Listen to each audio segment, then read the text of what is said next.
Are you an ADHDer who struggles with her emotions? Have you been told that you overreact or that you're too sensitive? Are your emotional highs and lows affecting your romantic relationships, your friendships, and maybe even your work life? If this resonates to you, I want you to know you're not alone. And in this video, I'm going to give you 3 tips you can use right now today to control ADHD big feelings.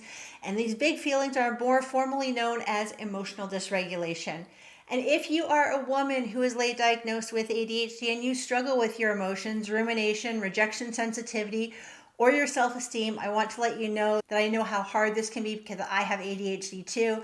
I'm an ADHD coach and I've made it my life's work to help women feel more confident, emotionally regulated, and in control of their ADHD symptoms. There is a link to book a call with me in the description of this video. I'd love to hop on a call with you to see how I can support you. Let's begin with why ADHDers struggle with big feelings, because both nature and nurture come into play here. Nature covers how our brain is wired, and the ADHD brain has a 30 to 40% delay in its prefrontal cortex, or what I like to think of as the office manager of the brain, and this affects our executive functions. So things like planning and organizing, working memory, task initiation and task completion, cognitive flexibility, reasoning, and problem solving, as well as emotional regulation, are all part of our executive functions. So there are a lot of things at play here, including emotional regulation itself. And struggling with these things can add to our frustrations. Think of needing to plan a task and not having the executive functioning to do so. Dropping the ball and forgetting things can be extremely frustrating and can really affect our self-esteem negatively as well. Then, to top it all off, the ADHD brain can struggle with cognitive flexibility to see that there might be solutions to our problems that we may be missing as an additional aspect of our executive function deficits. And the perfect storm for emotional dysregulation is born. Now let's touch on how some of us may have been nurtured as ADHD kids. The average ADHD child will hear 20,000 pieces of negative feedback more than a neurotypical child will hear just by age 10, exacerbating how we view ourselves. A lot of us have partners and friends or work colleagues who don't understand ADHD and may minimize the severity of this condition, and that can feel really frustrating and invalidating, which can add to our feelings of emotional dysregulation if we don't feel understood and validated.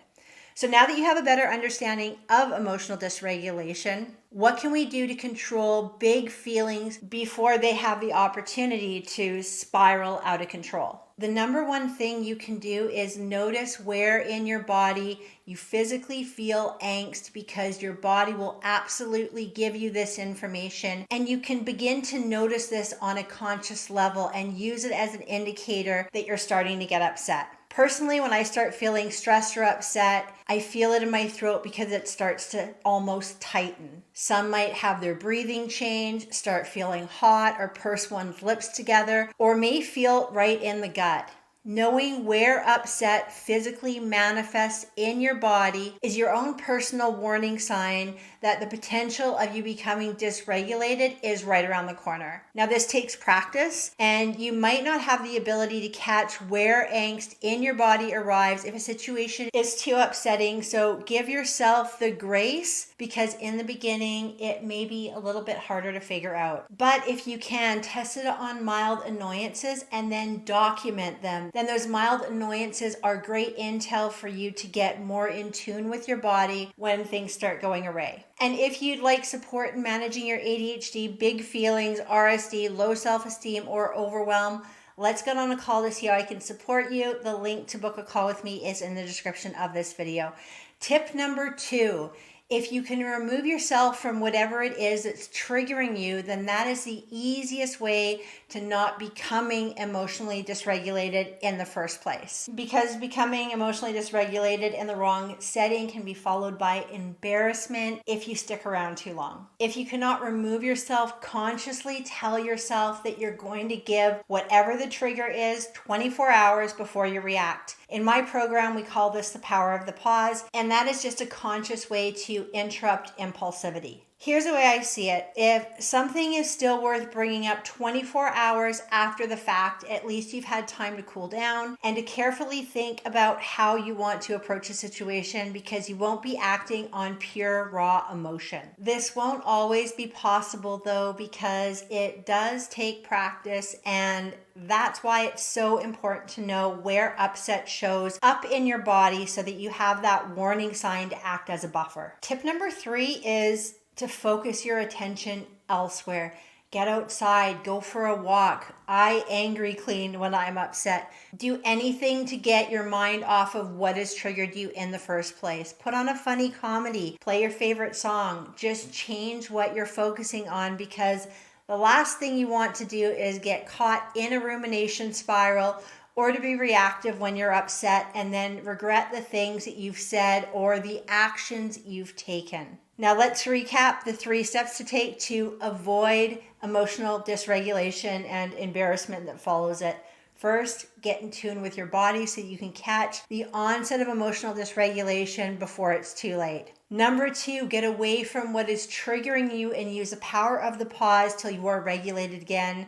Follow the 24-hour rule. And finally, change the subject, switch gears, do something else, find a way to focus your attention on anything but what is currently bothering you.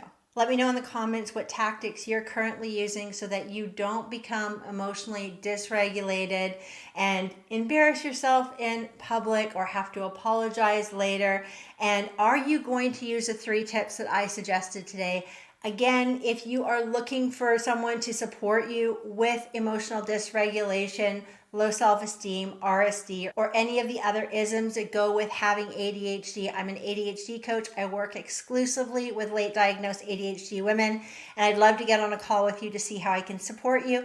The link to book a call with me is in the description of this video. Thank you so much for watching. I hope that you enjoyed this today, and I will see you next week in the next video.